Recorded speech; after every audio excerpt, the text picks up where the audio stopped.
welcome to Weekly Reddit. In today's episode of r/ProRevenge, half-brothers threaten to sue me over 16k.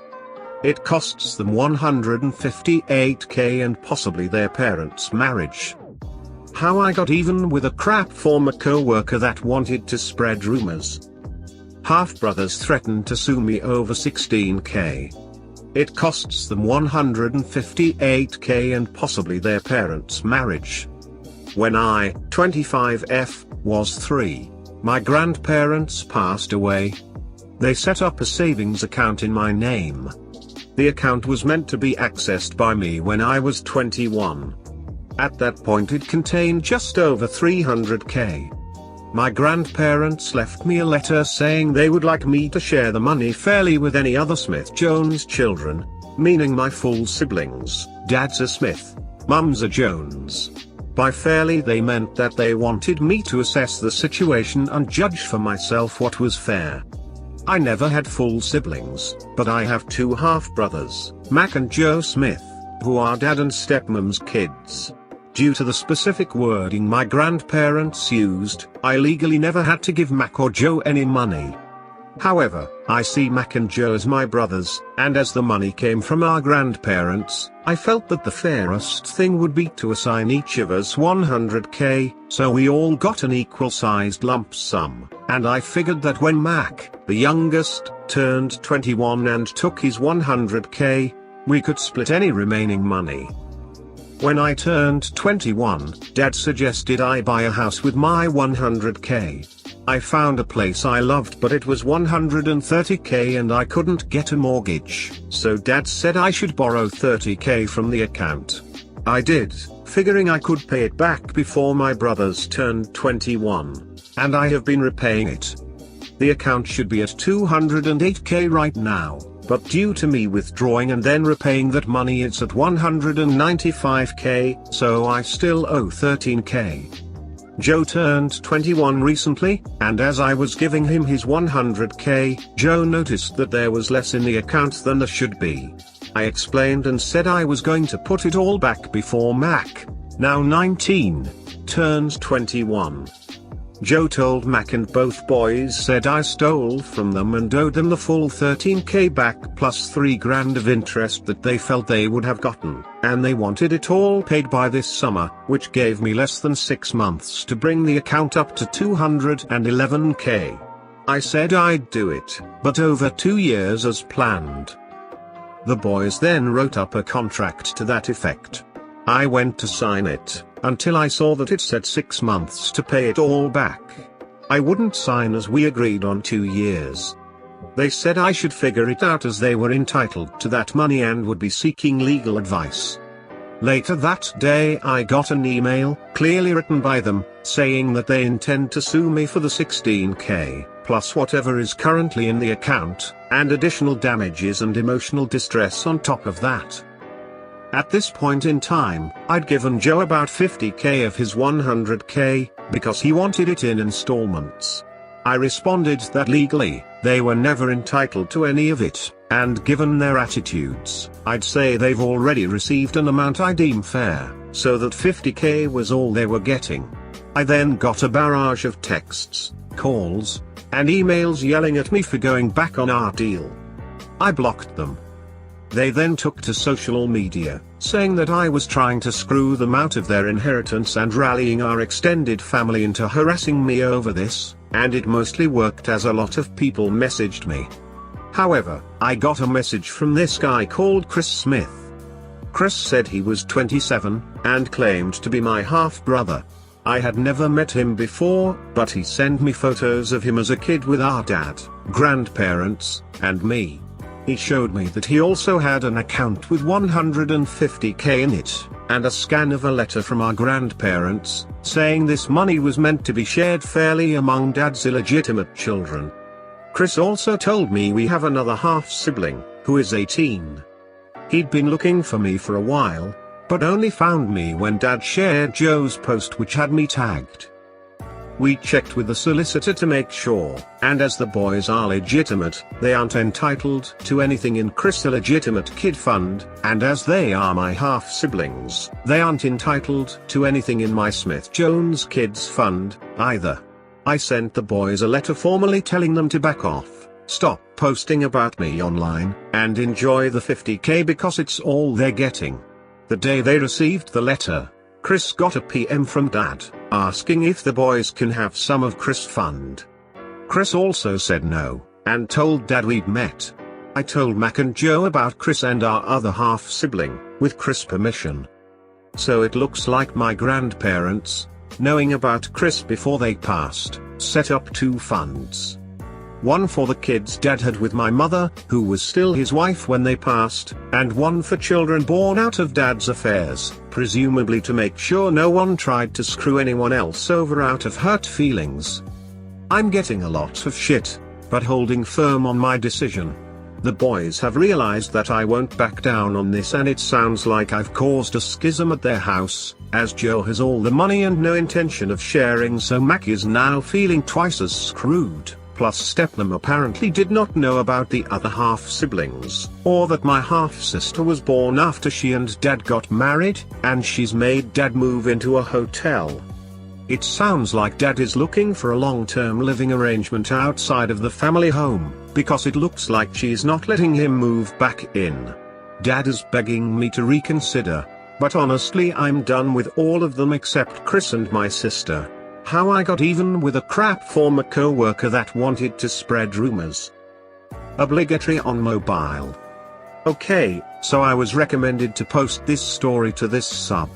I'm going to be honest. There are no saints in this story. There is no good guy or bad guy. I felt I was wronged and I got revenge. That said, let me give you all some backstory and get to the good shit we're all here for. I worked as a security guard for a few years at a factory.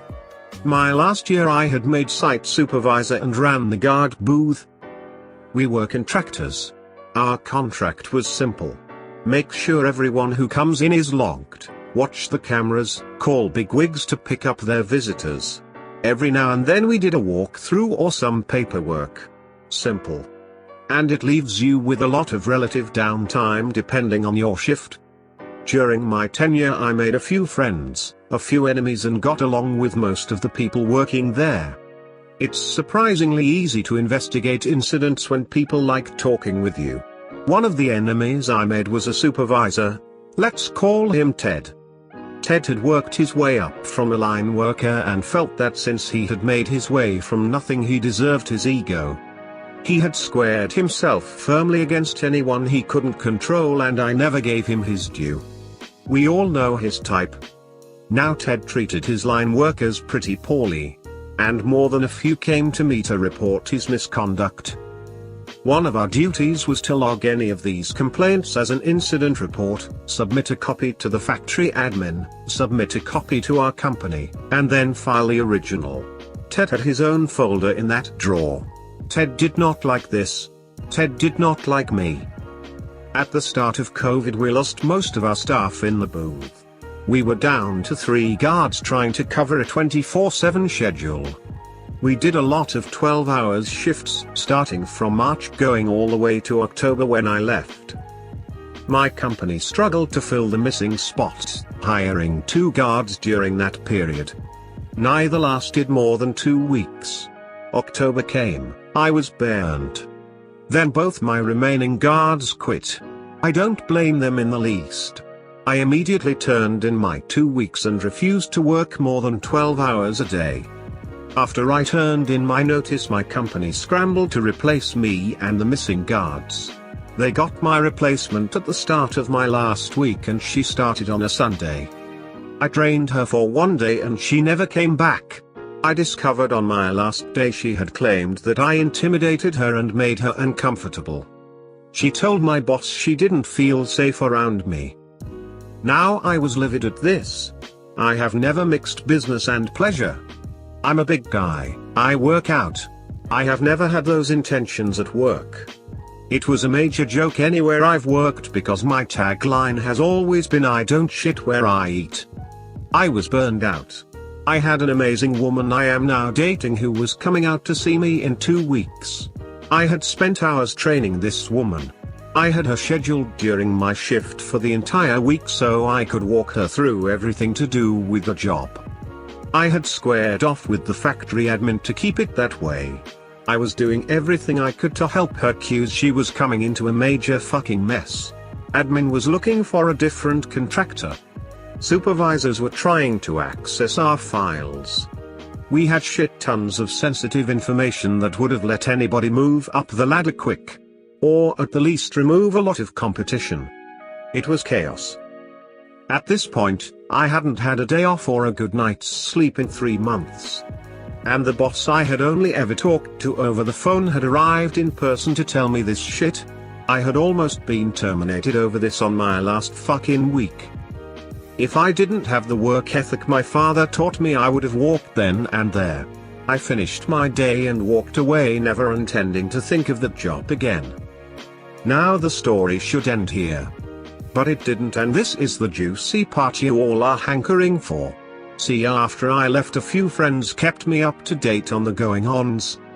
My replacement came back for a day and then quit, citing the long hours would keep her away from her kid. I was salty, but it's not my problem. Until a few days ago.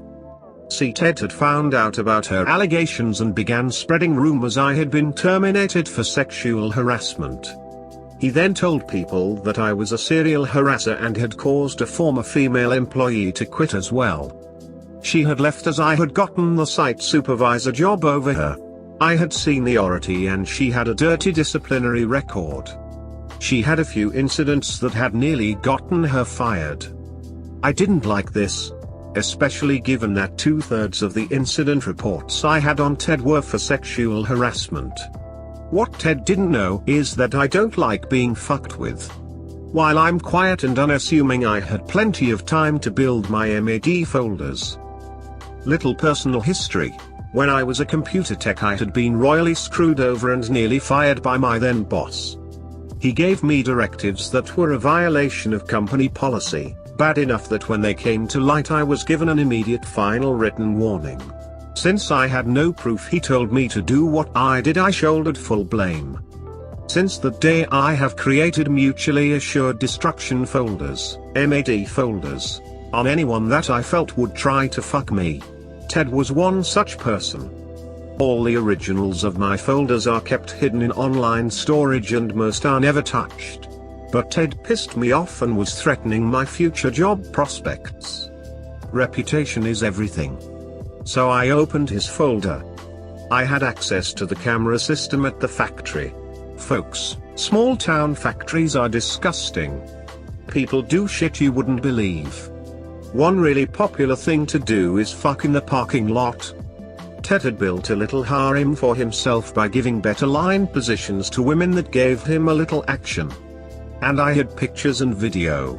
I made a nice little folder with some choice clips and stills.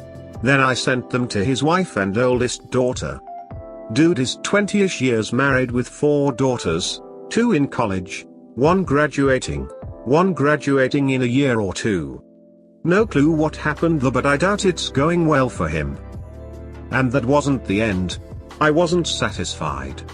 This never would have been a thing if that replacement hadn't used me as an excuse to duck and run. I told you all there's no saints here.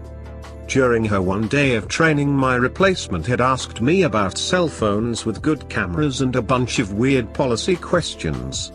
A few careful questions and lo and behold she has a non-LifeAns. I warned her that was a huge violation of our contract with the company. Any type of sex work is forbidden, as the company has clients in Vegas and some European countries where that is legal and doesn't want any workers moonlighting. The company is incredibly strict on that. Strict to the point I could have terminated her on the spot. They are impartial. Man or woman, it is not tolerated. Thinking on this and being very irate, I track it down.